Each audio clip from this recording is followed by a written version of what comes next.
Les États-Unis seraient-ils gagnés par l'ivresse des sommets en matière de dépenses publiques? En cumul entre mars 2020 et mars 2021, les dépenses des administrations ont augmenté de 13,5 points de PIB sur un an, c'est considérable.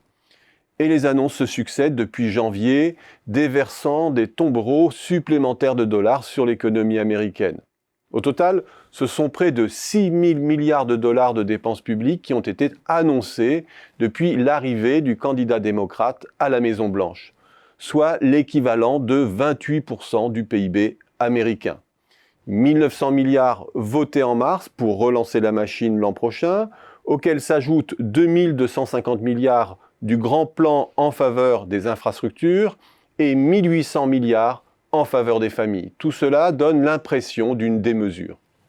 Comment une économie qui injecte autant de liquidités sur les agents privés peut-elle échapper à la surchauffe et à la sortie de route en termes d'endettement? Au quatrième trimestre, les titres émis par les administrations publiques américaines représentaient déjà 128% du PIB, et c'est sur cette base que les annonces se sont succédées. Face à cela, Joe Biden a bien annoncé une hausse des impôts sur les ménages les plus riches et pour les entreprises profitables. Le taux maximal d'imposition devrait ainsi passer de 37 à 39,6% pour les 1% des foyers les plus riches. Le taux d'impôt sur les plus-values serait quasiment doublé, passant de 20 à 39,6% pour les 0,3% des Américains les plus riches. Et un certain nombre de niches seront supprimées, notamment celles permettant aux associés de fonds spéculatifs d'échapper à l'impôt sur le revenu. Le plan Biden prévoit aussi de lutter contre la fraude et l'évasion fiscale. Et côté entreprise, le taux d'impôt sur les sociétés serait rehaussé de 21 à 28%, et le taux minimum appliqué aux filiales étrangères des entreprises américaines de 10,5 à 21%. Tout cela pourrait rapporter 400 milliards de recettes supplémentaires à l'État par an. On est donc très loin des sommes annoncées en termes de dépenses. Et pourtant, les marchés restent impavides.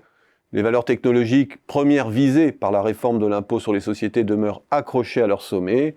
Et face au financement massif par la dette qui s'annonce, les taux longs se sont à peine tendus. Derrière cette étrange insouciance, qu'y a-t-il? Il faut d'abord se pencher sur l'échéancier de ces dépenses, le plus souvent passé sous silence. La première enveloppe de 1 900 milliards d'aides aux ménages, aux entreprises et aux collectivités est celle qui a vocation à être dépensée le plus rapidement. 1 200 milliards, soit 63,3% de l'enveloppe, sera injectée dans l'économie avant septembre 2021. 400 milliards seront dépensés entre septembre 2021 et septembre 2022, le reliquat de l'enveloppe s'étalant sur 9 ans. L'échéancier du plan d'investissement est de 8 ans, ce qui signifie en moyenne une impulsion de 290 milliards par an. Quant au plan en faveur des familles, qui pérennise entre autres une partie des soutiens du premier plan de relance, son coût est évalué sur 10 ans. Son impact est donc de 180 milliards par an.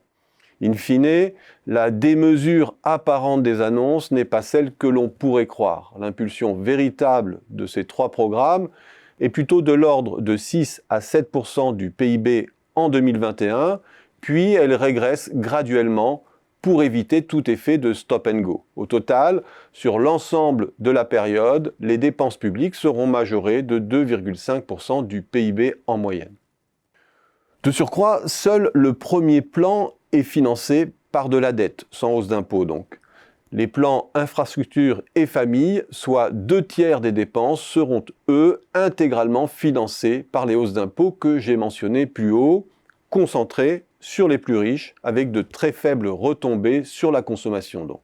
Les États-Unis s'accordent en vérité 10 points de dette supplémentaires, ce qui ne les démarque pas des autres pays développés, avec en contrepartie une croissance 2021 qui pourrait voisiner 7%. Cela veut dire qu'en moyenne, la croissance 2019, 2020, 2021 voisinerait 2%. Bref, la Covid n'a pas existé, quand l'activité des pays européens risque, elle, de ramer encore plusieurs années sous ces niveaux d'avant-crise.